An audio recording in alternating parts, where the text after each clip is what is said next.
be enough to lose the moon just once in order to realize just how important it is. There was a time just after its birth when our planet was spinning through space all alone in orbit around the sun. But after some period of time, a lucky coincidence changed its destiny. This is a case when something seemingly horrible gave birth to beautiful. An unknown object the size of Mars crashed into the early Earth, and a huge, really big chunk of our planet broke away. After this terrible, at first glance, collision, the debris settled into orbit around the planet, coalesced, and eventually formed the moon. Not long after, life appeared on our Earth. There is a scientific opinion that it is the moon that provided the Earth with the conditions necessary for the birth of life on our planet. One could say that the moon gave life to the Earth, and in that vein, it is our cosmic companion in our scenario that will be able to take that life back again. A most real apocalypse awaits us in the event of the sudden disappearance of our moon. We have discussed various forms of apocalypse previously, but never this worst-case scenario. The fact is, the moon has a colossal influence on our oceans. In orbit around the Earth, the moon's gravity attracts our planet's water masses. Two humongous bulges are created in our oceans, one closest to the moon and the other opposite it on the far side of the planet. The ocean level in these places is much higher than on other parts of our planet. We know these bulges as tides. Thus, the moon helps create the tides as it rolls through its orbit. The powerful gravitational forces of the sun also affect the Earth's tides, but to a much lesser degree, as the sun, though massive, is almost 400 times farther from the Earth than the moon. If you were to remove the moon from this system, all control over the oceans would immediately go to the sun, and this would lead to catastrophic consequences. Let me make this easier for you. This is the Earth, and this is the entire mass of the world's oceans. The moon drags water towards itself, pulling the water into a kind of ocean dome. The sun, in turn, draws water towards itself, creating a slightly smaller dome on the other side. To remove the moon from this equation is like removing your fingers from a bowstring. All the excess water now immediately rushes back down to sea level, creating a massive, ultra-destructive super tsunami wave. If the moon disappears during a full moon, the scale of the cataclysm will be a little less damaging, since it will be in line, cosmically speaking, with the sun. But if this happens when the moon is in a different position relative to the sun, on opposite parts of our dear planet, then two giant walls of water reaching up to 59 feet in height will rush from opposite sides of the globe to meet each other. All of this crushing power, without a drop of regret, will ravish every coastline on Earth, devastating everything in its path.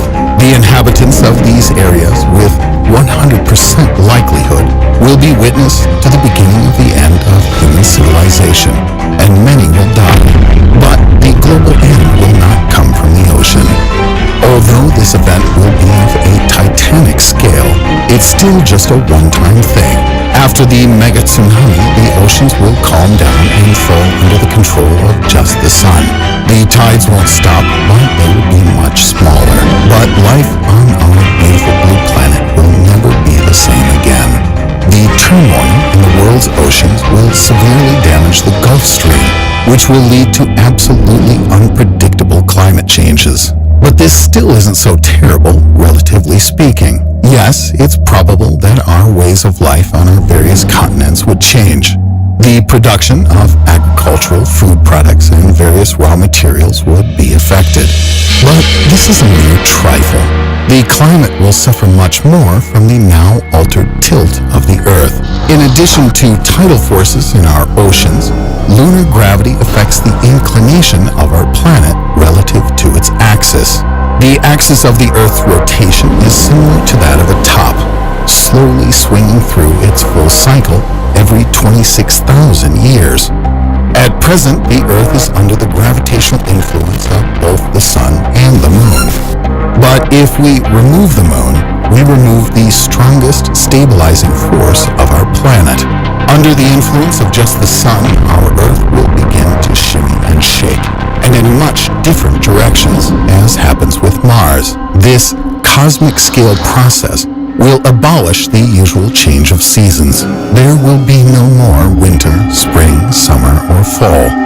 There will be continuous chaos. The temperature will begin to oscillate like a pendulum clock.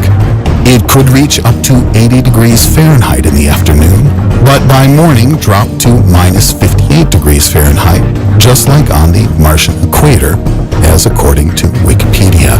What will be the variation in temperature in our case? God only knows. In a word, global warming will seem like some kind of toasty resort compared to the hell that will begin soon after the disappearance of the moon. We should note that human beings are unlikely to completely die out. Some will find a way to survive. There will be the largest application of the law of natural selection in the history of our species. Some of the weak may go to other worlds. The strong will become even stronger as they adapt to the harsh new environmental conditions. It will be a new world, completely unknown to us, and will need to be studied anew. Now let's talk about the ocean. As with the climate, the oceans are also important to the other inhabitants of our planet, who will be on the edge of the abyss without the moon. You may not know it, but the entire food chain in the oceans is very tightly connected to the moon.